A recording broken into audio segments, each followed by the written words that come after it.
안녕하세요 여러분, 상담심리사 뽀유예요. 누군가가 당신에게 나르시시스트에게서 벗어나야 하는 이유가 뭘까요? 라고 묻는다면 어떻게 답하시겠어요? 저에게도 같은 질문이 주어진다면 저를 함부로 대하기 때문이죠 라고 답할 거예요. 여기서 함부로 대한다는 말을 자기애적 학대를 한다라는 표현으로 바꿀 수 있죠. 그렇다면 자기애적 학대가 뭐길래 그것 때문에 나르시시스트와 반드시 거리를 두라는 걸까요? 자기애적 학대란 자기애적인 특성, 즉 분노나 특권의식 그리고 가스라이팅 같은 것들을 통해 상대를 무시하고 조종하며 상처 주는 행위가 반복되는 패턴을 말해요. 그런데 한 가지 주목할 점이 있어요. 자기애적 학대는 우리가 흔히 말하는 학대와는 좀 구별되는 측면이 있어요.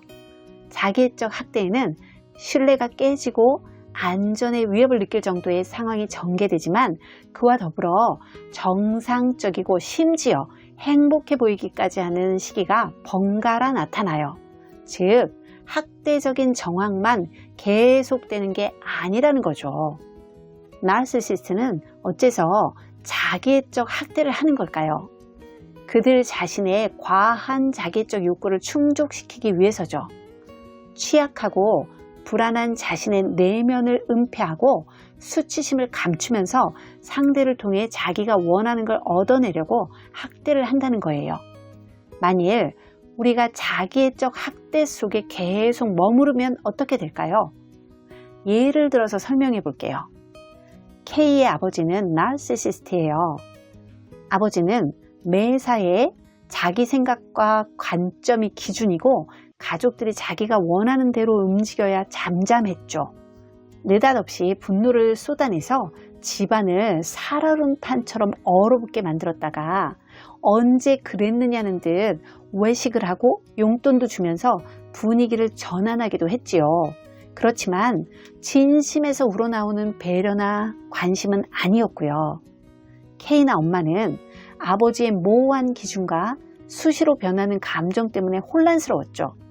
또 아버지는 외도를 반복하면서 엄마에게 무정하고 냉혹하게 굴기도 했어요.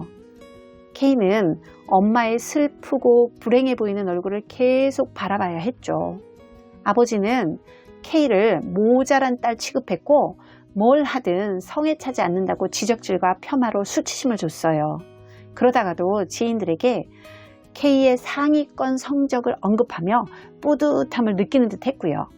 안정감 없이 성장한 K는 전공 분야에서 실력을 인정받았지만 한 직장에 정착하지 못했어요.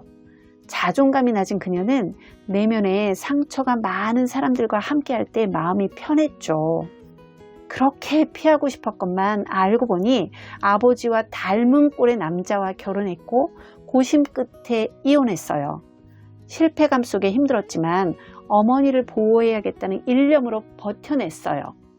아버지가 싫으면서도 그 아버지에게 인정받고 싶은 욕구가 자기 안에 여전히 있음을 느끼며 허탈해하고 있죠. 그렇게 가족의 굴레를 못 벗어나고 변변치 않은 자신과 아버지를 넉넉히 품지 못하는 자신을 탓하며 스스로를 학대하고 있지요. K의 이야기를 들으면서 여러분은 어떠셨나요? K의 예는 나르시시스트 아버지의 자기애적 학대로 인해 딸의 인생이 어떻게 파괴되는가를 적나라하게 보여주고 있어요.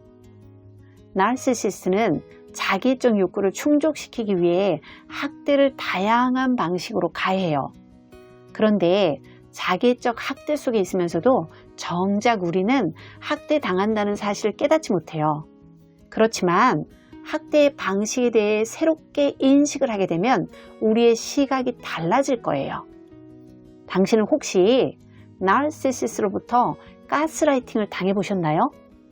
가스라이팅은 나르시시스트의 자기애적 학대의 전형적인 방식이에요. 그들은 가스라이팅으로 당신의 생각이나 기억, 경험 같은 것들을 스스로 의심하게 만들고 판단력을 흐리게 하면서 당신을 정서적으로 학대해요. 나르시시스트의 분노의 표적이 되거나 지배당하면서 통제나 고립을 경험해 보신 적이 있나요? 그 분노나 지배, 통제, 고립이 바로 자기애적 학대의 증거죠. 나르시시스트는 자신이 완전하길 바라지만 내적으로 그렇지 못하다는 걸 잘 알기에 불안해요.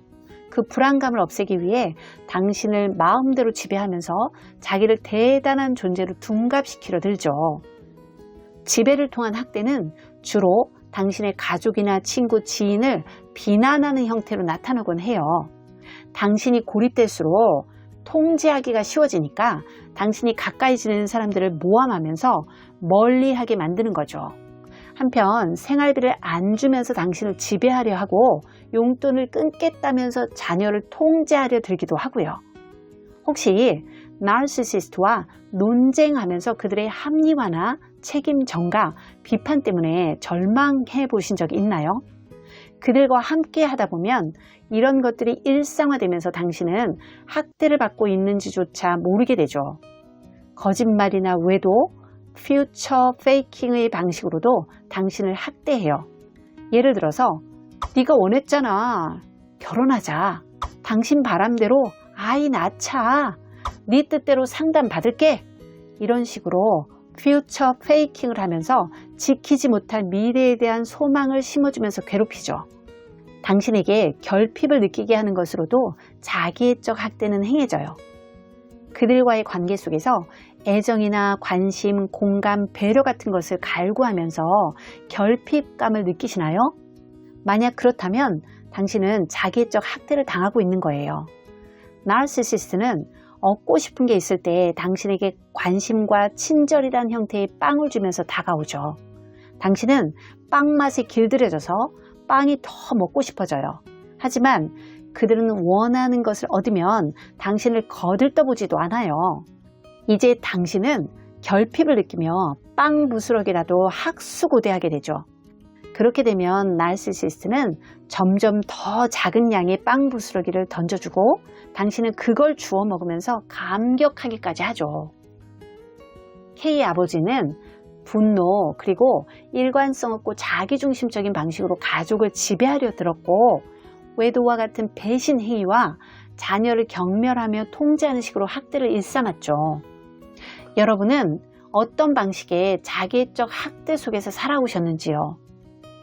이미 살펴본 것처럼 자기애적 학대 속에는 피폐한 상황만 계속되는 게 아니라 편안함을 느끼게 하는 순간도 있다 보니까 분별하기도 빠져나오기도 어려워요. 그렇게 당신이 허우적거리는 동안 당신의 정체성과 당신 내면이 파괴되며 삶이 좀먹게 되죠. 게다가 그들은 당신이 스스로 난 정말 보잘것없는 인간이야 라고 자폭하게 만들어야 비로소 자기가 안전하다고 느끼기 때문에 자기애적 학대를 그만둘 가능성도 거의 없어요. 그러니 아무리 힘든 과정을 거친다 하더라도 나르시시스트와 거리를 두고 그 자기애적인 학대 속에서 빠져나와야만 해요. 상담심리사 뽀유였습니다.